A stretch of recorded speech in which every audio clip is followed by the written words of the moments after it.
వివాహం జరగనటువంటి వారి జీవితంలో అద్భుతమైన రీతిలో దేవుడు వివాహాన్ని జరిగించబోతున్నాడు. వివాహం ఒక అద్భుతం తెలుసా?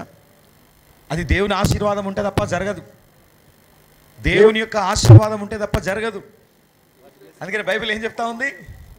గృహమును విత్తమును పితరుల వలన వచ్చిన స్వాస్థ్యము, అంటే ఇల్లు ఇస్తారంట మీ నాయన, వీళ్ళైతే బ్యాంక్ బ్యాలెన్స్ కూడా ఇస్తారంట, బంగారం కూడా ఇస్తారంట, కానీ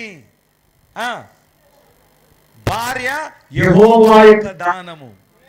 చప్పలు కొడితే ఉన్నాయి పర సమాలు. అందుకని ఆదాముకు అద్భుతం జరగడానికి ముందు దేవుడు సుఖ నిద్రను కలగజేసిండు. అందుకనే నీ ప్రయాసతో సంబంధం లేదు, వివాహం జరగడానికి నీ జ్ఞానంతో సంబంధం లేదు, నేను నీకు ఇచ్చేవాడిని. అందుకనే తన ప్రియులు నిద్రించుచుండగా ఆయన వారికి ఇచ్చుచున్నాడు. అంటే నీ ప్రయాస లేకుండానే దేవుడు అద్భుతాలు చేస్తూ ఉంటాడు, ఆయన పంపుతాడు. అందుకనే ఆదాముకు పెళ్లి చేయడానికి దేవుడు ఏం చేసిండు? ముందు గాఢ నిద్ర కలుగజేసిండు. ప్రైజ్ ది లార్డ్, హల్లెలూయా. కళ్ళు తెరిచేసరికి అందమైన అమ్మాయి ముందు నిలబడి ఉన్నది. ఆదాం వెళ్ళిండా? లేదు, దేవుడే హవ్వను తీసుకొచ్చి ఆయన ముందు నిలబెట్టాడు. అద్భుతమైన రీతిలో దేవుడే కార్యాలను జరిగిస్తాడు. ఆమేన్, హల్లెలూయా. దేవుడే తన మహిమ ద్వారా, తన శక్తి ద్వారా నీ ఆర్థికపరమైన ద్వారాలు తెరవబడతాయి. నీ చేతి పని తన ఆశీర్వాదము ద్వారా వృద్ధి పొందుతుంది. సామెతల గ్రంథం 10వ అధ్యాయం 22వ వచనం.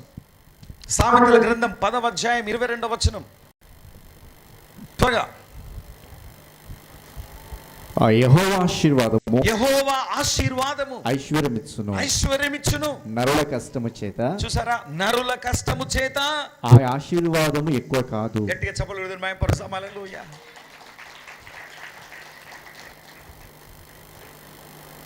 యోబు గ్రంథం 1వ అధ్యాయం 10వ వచనం. యోబు గ్రంథం 1వ అధ్యాయం 10వ వచనం. నీవు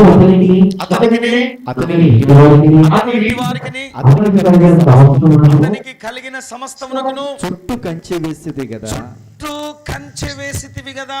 నీవు అతని చేతి 1వ అధ్యాయం 10వ వచనం. యోబు గ్రంథం 1వ అధ్యాయం 10వ వచనం.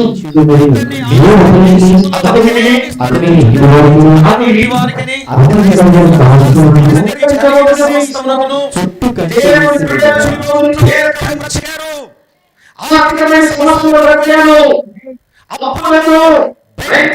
కన్నీళ్లతో బ్రతుకుతున్నారు. అయితే దేవుడు ఆశీర్వాదముల నీ మీద కుమ్మరించి నీ ఆస్తిని విస్తరింపజేయబోతున్నాడు. 2024లో దేవుడు తన శక్తి ద్వారా, తన ఆశీర్వాదము ద్వారా నీ ఆస్తిని విస్తరింపజేయబోతున్నాడు.